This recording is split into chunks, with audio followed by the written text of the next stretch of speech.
Hey everyone, this is Crystal Kamala from ShakeOffTheShackles.com. I'm coming to you with another vlog post, and I'm a little stuffed up because winter just finally decided to show up in Ohio, even though it's been kind of warm, so just bear with me here. I wanted to talk to you today about hope and faith and the difference between the two. Maybe you're like me and you thought that they are used synonymously so much that they must just pretty much be the same thing. So I kind of wanted to talk to you a little bit about that, and in order to do that, I need to take you back with me a few weeks ago. I was visiting a very, very precious church in my heart, and while I was praying at the altar, I had a really great experience with the Lord, and He told me a few things, but one of the things that He told me that really stuck out to me was He said, "Hope in me." Just 3 words, but you and I both know that even though He only used 3 words, He means so much more. It's literally impossible to even put it all into human language, what He was trying to convey to me. So it rang in my spirit for a few weeks before I really started digging into it. And so I started doing some studying. I started praying and asking the Lord, why did you say hope? I mean, why not have faith in me or believe in me or trust me? I've got this all figured out. He said, hope in me. I don't know about you, but I've never really focused much on hope. I've focused a lot on faith and belief, but I guess I've kind of not focused so much on hope. So I started really digging into it to figure out what exactly hope really means and what the Lord was trying to teach me about it. So as I was studying, I found a really great quote that I wanted to share with you, and it said that hope is the proper response to the promises of God. So I automatically start thinking about Abraham. So he had an impossible situation, and the Lord told him that, even though he was in old age and had no children of his own, that he was going to be the father of many nations. And the Bible says that in hope, Abraham believed. So against all logic, against everything, against the doctor's report, against everything that said contrary to what the Lord told him, he believed in what the Lord told him. And it was that hope that got him the promise. So something that I feel like is common throughout the Bible stories and even stories that we hear today of people taking hope in the Lord and at His word is these things almost always seem to be nearly impossible, and the promise seems to be invisible. So Hebrews 11:1 defines faith for us. It says that faith is the confidence in what we hope for and the assurance in what we do not see. So I asked the Lord, okay, I have this definition of hope. I have this idea of what hope is. I have this idea about faith. I'm having trouble separating the two, and I need your help.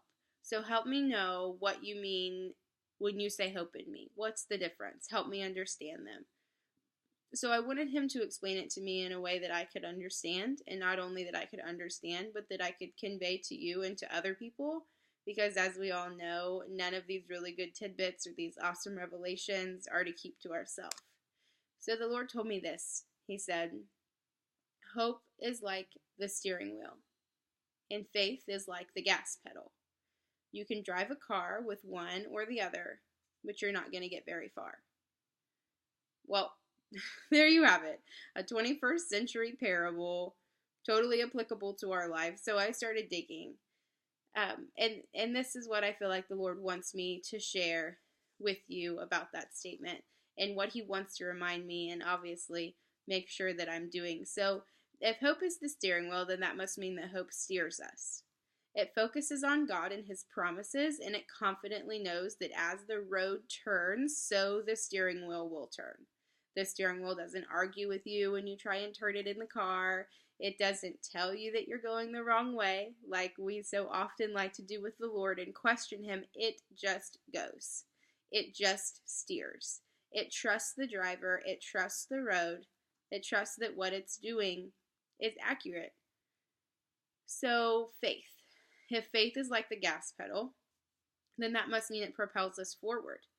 So you can have gas in your tank in your car or your truck all day long, but until you actually compress the gas pedal, you're going nowhere. So the Bible says that faith without action is as good as dead. So until you actually compress the gas pedal in your car, you're not doing anything. So faith is nice to talk about. It's nice to wear on our shirts. It's nice to think about. But until we actually put some action behind our faith, we're going to go nowhere. So let us not just have hope that we're doing the right thing, but let us have confident expectancy in God, that where He's leading, we will follow. Because we know, you know, I know, we all know, that doubting is a total bacteria when it comes to hope and faith. And I've also found that my ability to actually reason His direction for my life or the things that He asks me to do means nothing.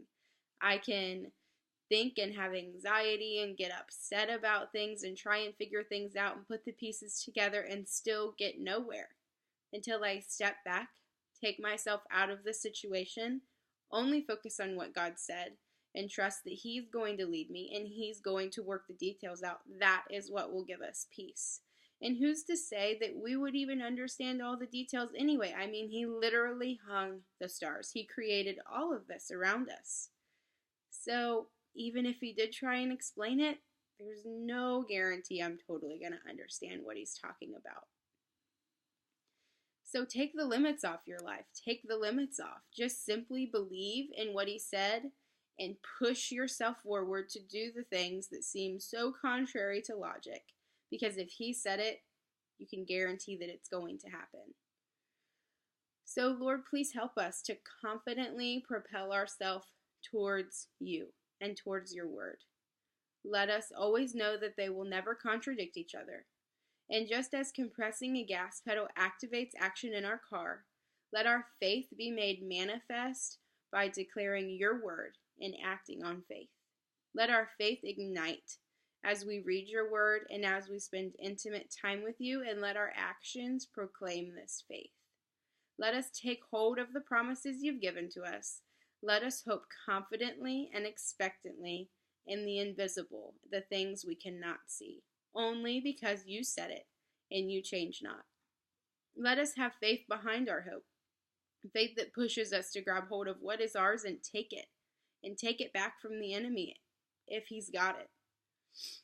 Faith pushes us to grab it and take it. Let us never attempt to drive our spiritual car without a steering wheel or pushing the gas pedal. And may we rest assured knowing that You have laid the path before us, and as we take one day at a time, You will confidently lead us, guide us, and protect us. Until next time, I'm your partner in battle,